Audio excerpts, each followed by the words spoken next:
প্রিয় দর্শক, আসসালামু আলাইকুম এবং অনেক অনেক শুভকামনা সবার জন্য। শরীফ উসমান হাদী গতকাল অপরাহ্নে গুলিবিদ্ধ হয়েছেন এবং খুবই বিপজ্জনকভাবে মাথায় গুলিবিদ্ধ হয়েছেন এবং তার জীবন সংকট দেখা দিয়েছে।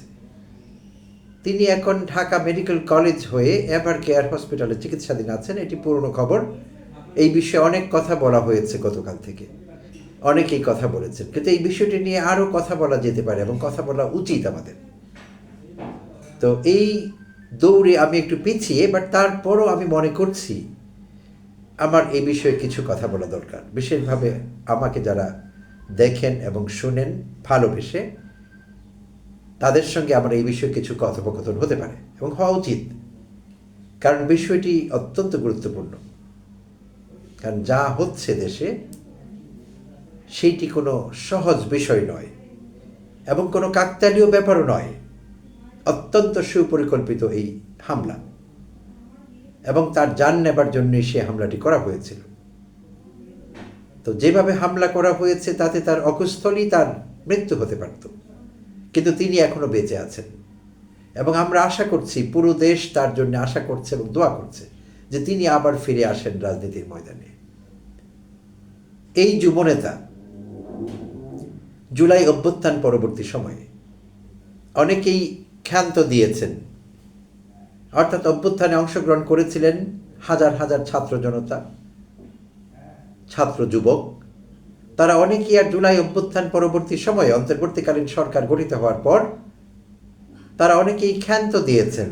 তারা যে যুদ্ধটি শুরু করেছিলেন, দেশ বদলাবার কিংবা নতুন বন্দোবস্তের যুদ্ধ, সেই যুদ্ধ অনেকেই আর করছেন না। তারা নিষ্ক্রিয় আছেন অনেকেই নানা কারণে। বাট শরীফ উসমান হাদী একদিনের জন্য কিন্তু হাল ছাড়েননি। তিনি জুলাইকে ত্যাগ করেননি। তার বক্তৃতা বিবৃতিতে সে কথা সুস্পষ্ট। একটি মহল এরকম অভিযোগ করবার চেষ্টা করছেন যে তার বক্তব্যে আবেগের আতিশয্য লক্ষণীয় হতে পারে। বাট কি নিয়ে তার সে আবেগ? তার সে আবেগের মূলে আছে তার দেশপ্রেম। এটি সুস্পষ্ট তার বক্তব্য থেকে সবসময় কিন্তু বিষয়টি পরিষ্কার হয়ে উঠেছে। আর তার সেই বক্তব্যে, যেটিকে আমরা ইনফ্লেমেটরি স্পিচ বলতে পারি, জ্বালাময়ী বক্তব্য, তার সেই স্পিচে নানা মহল অসন্তুষ্ট। আর এইটি স্বাভাবিক। পাশের দেশ আধিপত্যবাদী ভারত এরকম বক্তব্য বিবৃতিকে, যেখানে ভারতের মুখোশ উন্মোচন করছেন সার্বক্ষণিকভাবে হাদির মতো লোকেরা, এই বিষয়টিকে ভালোভাবে দেখবার কোনো কারণ নেই। তো বাংলাদেশের অভ্যন্তরে যারা আছেন জুলাই অভ্যুত্থান বিরোধীরা, সেই অপশক্তি, জুলাই বিরোধী অপশক্তি, তাদেরও কোনো কারণ নেই হাদির মতো লোকদের বক্তব্য সহ্য করবার। এবং ইতিমধ্যে প্রিয় দর্শক, আমরা জেনেছি হাদি কিন্তু বেশ কয়েকবার হুমকি পেয়েছেন, প্রাণনাশের হুমকি। হাদি একা নন, আরও যারা উচ্চকণ্ঠ জুলাই অভ্যুত্থানকে সফল করবার জন্য, বাংলাদেশে নতুন বন্দোবস্ত কায়েম করবার জন্য, ইনসাফ নিয়ে যারা কথা বলেন, ভারতীয় আধিপত্যবাদের বিরুদ্ধে যারা কথা বলেন, শেখ হাসিনার মতো দানবের বিরুদ্ধে যারা কথা বলেন, তাদের মধ্যে অনেকেই গত কয়েক মাসে প্রাণনাশের হুমকি পেয়েছেন। এর মধ্যে এবি পার্টির ব্যারিস্টার ফুয়াদ, আসাদুজ্জামান ফুয়াদ, তিনিও হুমকি পেয়েছেন। হাসনাত আবদুল্লাহ অসংখ্য হুমকি পেয়েছেন। আর গত কয়েকদিনে বেশ কয়েকবার হুমকি পেয়েছেন বিদেশি নাম্বার থেকে। সম্ভবত এই কলগুলো ভারত থেকে করা হয়। বিদেশি নাম্বার থেকে কল দিয়ে তাকে হুমকি দেওয়া হতো, প্রাণনাশের হুমকি। তো আমার ধারণা হাদি বিষয়টিকে সহজভাবে নিয়েছিলেন। ঠিক হয়নি এত সহজভাবে নেওয়া এই হুমকিগুলোকে। আর জুলাই যোদ্ধারা এবং বিশেষভাবে জুলাই যোদ্ধাদের মধ্যে নেতৃস্থানীয় উচ্চকণ্ঠ যারা, তারা যে এরকম হুমকি পাচ্ছেন, এই বিষয়টি কিন্তু সরকারের অজানা নয়। এখানে সরকারের স্বরাষ্ট্র উপদেষ্টার দায় আছে। হ্যাঁ, তারা হয়তো সরকারের কাছে নিরাপত্তা চাননি। আমরা যতদূর জানি হাদি প্রাণনাশের হুমকির কারণে কোনো নিরাপত্তা সরকারের কাছে চাননি আনুষ্ঠানিকভাবে। না চাইলেও এটি সরকারের দায়িত্বের মধ্যে পড়ে হাদির মতো লোকদের নিরাপত্তা দেয়া। সরকার সেটি করতে ব্যর্থ হয়েছে। তো গতকাল বিজয়নগরে, ঢাকার বিজয়নগরে কালভার্ট এরিয়ায় এই ঘটনাটি ঘটেছে। হাদি রিকশায় করে যাচ্ছিলেন সম্ভবত জুম্মার নামাজের পর, আর সেখানে মোটরসাইকেল আরোহী দুই তরুণ হঠাৎ করে ছুটে এসে গুলি করে তাকে আবার মোটরসাইকেলে করে তারা পালিয়ে যান। তো ইতিমধ্যে ডিএমপি বা ঢাকা মেট্রোপলিটন পুলিশ সম্ভাব্য হত্যা চেষ্টাকারীর ছবি প্রকাশ করেছে এবং এটি বিভিন্ন গণমাধ্যমে এসেছে, প্রিয় দর্শক আপনারাও দেখেছেন। এবং এই ছবিতে থাকা ব্যক্তি সম্পর্কে বা ব্যক্তিদের সম্পর্কে তথ্য চেয়েছেন জনগণের কাছে, যে কারা এদের সম্পর্কে ভালো তথ্য দিতে পারবেন। ইতিমধ্যে স্বরাষ্ট্র উপদেষ্টা জনাব জাহাঙ্গীর আলম চৌধুরী 50 লক্ষ টাকা ঘোষণা করেছেন সফলভাবে এই হত্যা চেষ্টাকারীদের গ্রেপ্তার করা যায় এমন তথ্য যিনি দিবেন বা দিতে পারবেন তাকে বা তাদেরকে 50 লক্ষ টাকা দেওয়া হবে। এটি একটি ভালো মুভ আমি বলবো সরকারের পক্ষ থেকে, আর নানাভাবে চেষ্টা করছে। আমার কাছে মনে হয়েছে পুলিশ এই বিষয়টিতে আন্তরিক, পুলিশ চেষ্টা করছে হত্যা চেষ্টাকারীদের ধরতে, শনাক্ত করতে এবং গ্রেপ্তার করতে। রাজনৈতিক দলগুলো যথাযথ প্রতিক্রিয়া ব্যক্ত করেছে। অন্তর্বর্তীকালীন সরকারের প্রধান উপদেষ্টা অধ্যাপক ডক্টর মোহাম্মদ ইউনূস তার রাগ, উৎসাহ এবং ক্ষোভ প্রকাশ করেছেন। সব রকমের সহযোগিতার আশ্বাস দিয়েছেন, চিকিৎসা থেকে শুরু করে সব রকমের সহযোগিতা। এবং আজ শনিবার 13 ডিসেম্বর অধ্যাপক ইউনূসের নেতৃত্বে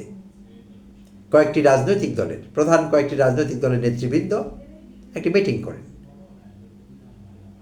হাদি যেই দলের মুখপত্র ইনকিলাব মঞ্চ, আর হাদি ইনকিলাব মঞ্চের পক্ষ থেকে ঢাকা 8 আসনের স্বতন্ত্র সংসদ সদস্য প্রার্থী আগামী জাতীয় সংসদ নির্বাচনে। তো ইনকিলাব মঞ্চের তত্ত্বাবধানে বা ইনকিলাব মঞ্চের পরিচালনায় একটি সর্বদলীয় সভা অনুষ্ঠিত হতে যাচ্ছে 1-2 দিনের মধ্যে। তো সেই বিষয়ে কথা হয়েছে অধ্যাপক ডক্টর মোহাম্মদ ইউনূসের উপস্থিতিতে। সেখানে বিএনপি, জামায়াত ইসলাম এবং জাতীয় নাগরিক পার্টি বা এনসিপির নেতৃবৃন্দ উপস্থিত ছিলেন এবং এই বিষয়ে কথা হয়েছে। সর্বদলীয় একটি সভা হবে, প্রতিবাদ সভা, এবং তারা পরবর্তী করণীয় ঠিক করবেন সেই সভায়। আর সেই সভার ব্যাপারেই কথা হয়েছে আজ শনিবার। আর আজই বিকেল 4টার দিকে আমরা জানতে পারলাম হাদির চিকিৎসায়রত যে মেডিকেল টিম আছে, যেহেতু হাদি এখন এভার কেয়ার হসপিটালে চিকিৎসাধীন, সেখানকার ডাক্তারের বরাত দিয়ে ঢাকা মেডিকেল কলেজের একজন অধ্যাপক ডক্টর জাফর ইকবাল আমাদের জানিয়েছেন যে হাদির কিডনি এখন ফাংশন করছে। তার অবস্থা অনেকটাই আগের চাইতে ভালো, বাট স্টিল তিনি সংকটজনক অবস্থায় আছেন। তো এটি একটি ভালো খবর, আর আমরা এমন ভালো খবরই আসলে শুনতে চাচ্ছিলাম হাদি সম্পর্কে। তো যেটি শুরুতেই বলছিলাম, হাদির অনেক বক্তব্য অনেকের পছন্দ নাই হতে পারে, কিন্তু তাই বলে তাকে হত্যার চেষ্টা করা, তার জীবনকে থামিয়ে দেওয়া, এইটি ফেসিবাদী শক্তিরই কাজ। আর হাদির উপর হামলাকে কেন্দ্র করে নানামুখী রাজনীতি হচ্ছে দেশে, সেটি দুঃখজনক। এই পরিস্থিতিতে কোনো রাজনীতির প্রয়োজন নেই, প্রয়োজন হাদির সুস্থ হয়ে ওঠা, তার পাশে আমাদের দাঁড়ানো, তার জন্য প্রার্থনা করা এবং যার যার অবস্থান থেকে সহযোগিতার হাত বাড়ানো। এখানে নোংরা রাজনীতি কোনো ভালো ফল বয়ে আনবে না, যদিও বরাবরই এমনটি হয়েছে। তো নানা মহল নানাভাবে বিষয়টিকে রং দেবার চেষ্টা করছে। যেমন কেউ কেউ বুঝে কিংবা না বুঝে সরাসরি বিএনপির উপর দায় চাপাবার চেষ্টা করছে, যে বিএনপির নেতৃবৃন্দ এই কাজটি করছে। বিশেষভাবে মির্জা আব্বাসের দিকে ইঙ্গিত করা হয়েছে, কারণ একই আসন থেকে মির্জা আব্বাসও প্রতিদ্বন্দ্বিতা করছেন আসছে নির্বাচনে। তো মির্জা আব্বাসের বিরুদ্ধে অনেক অভিযোগ আছে। মির্জা আব্বাস কোনো ক্লিন ইমেজের লোক না, সেটি আমরা জানি। কিন্তু আমি এই কথা বিশ্বাস করি না যে মির্জা আব্বাস লোক লাগিয়ে কিংবা গুন্ডা ভাড়া করে হাদিকে হত্যা করাবার চেষ্টা করেছেন। এইটি আমি মনে করি একটি অপ্রয়োজনীয় কল্পনা যারাই করছেন সেটি। এইটি করবার কোনো প্রয়োজন নেই, আর এইটি প্রকৃত ঘটনাকে ভিন্ন খাতে প্রভাবিত করবে, অপ্রয়োজনীয়। কেউ কেউ শিবির কর্মীদের কিংবা জামায়াত ইসলামের কর্মীদের দিকে ইঙ্গিত করছেন যে এটি জামায়াত শিবিরের কাজ। এইটিও বেশি কথা, অপ্রয়োজনীয় কথা এই মুহূর্তে। এরকম আনসাবস্টেন্সিয়েটেড কোনো কথা বলা অনুচিত, অগ্রহণযোগ্য এবং নিন্দনীয়। তো যেটি বলছিলাম যে এইভাবে অভিযোগ করতে থাকলে প্রকৃত ঘটনা ধামাচাপা পড়ে যাবে, আর সব দিক বিচার বিবেচনা করলে পূর্বাপর বিশ্লেষণে এই কথা সুস্পষ্ট হয়ে ওঠে এটি ফেসিবাদী শক্তিরই কাজ। যারা জুলাই অভ্যুত্থানে পরাজিত হয়েছিলেন সেই পরাজিত শক্তির কাজ এটি বিএনপি কিংবা জামায়াত শিবিরের কাজ নয়। তাই এই বিষয়ে যারা অভিযোগ করছেন তাদের মধ্যে দায়িত্বশীল অনেককে দেখতে পাচ্ছি। তো এইটি আরও দুঃখজনক, কোনো দায়িত্বশীল কারো পক্ষে তথ্য প্রমাণ ছাড়া এরকম আনসাবস্টেন্সিয়েটেড অভিযোগ করা অগ্রহণযোগ্য। এটি বন্ধ করতে হবে, না হলে তদন্ত সঠিক পথে অগ্রসর হবে না এবং আমরা সঠিক তথ্যটি জানতে পারবো না। কেন হাদির উপর আক্রমণ করা হয়েছিল এবং কারা করেছিলেন, আমরা সত্য ঘটনা উদ্ঘাটিত হোক, মানুষ সত্য জানতে পারুক এবং যারা অপরাধী এই জন্য দায়ী তাদের বিচারের আওতায় আনা হোক। এইটি এখন গণদাবি, সারা দেশের মানুষের দাবি। এবং একই সঙ্গে হাদির জন্যে আমার ব্যক্তিগত প্রার্থনা এবং আমাদের সকলের সহযোগিতা, সহমর্মিতা এবং শুভকামনা থাকলো। হাদি আবার সুস্থ হয়ে আমাদের মাঝে ফিরে আসবেন, আবার ইনফ্লেমেটরি স্পিচ শুনতে পাবো হাদির মুখে আমরা। আর যার যতই অভিযোগ থাকুক হাদির বিরুদ্ধে, আমি শেষ কথাটি এপিসোড শেষ করবার আগে বলতে চাচ্ছি, সব কিছুর মূলে দেখা গিয়েছে হাদি একজন দেশপ্রেমিক। এই কথায় কারো কোনো দ্বিমত থাকতে পারে না, থাকা উচিত নয় আসলে। প্রিয় দর্শক, ধন্যবাদ সবাইকে, ভালো থাকবেন। কথা হবে আবার অন্য কোনো এপিসোডে।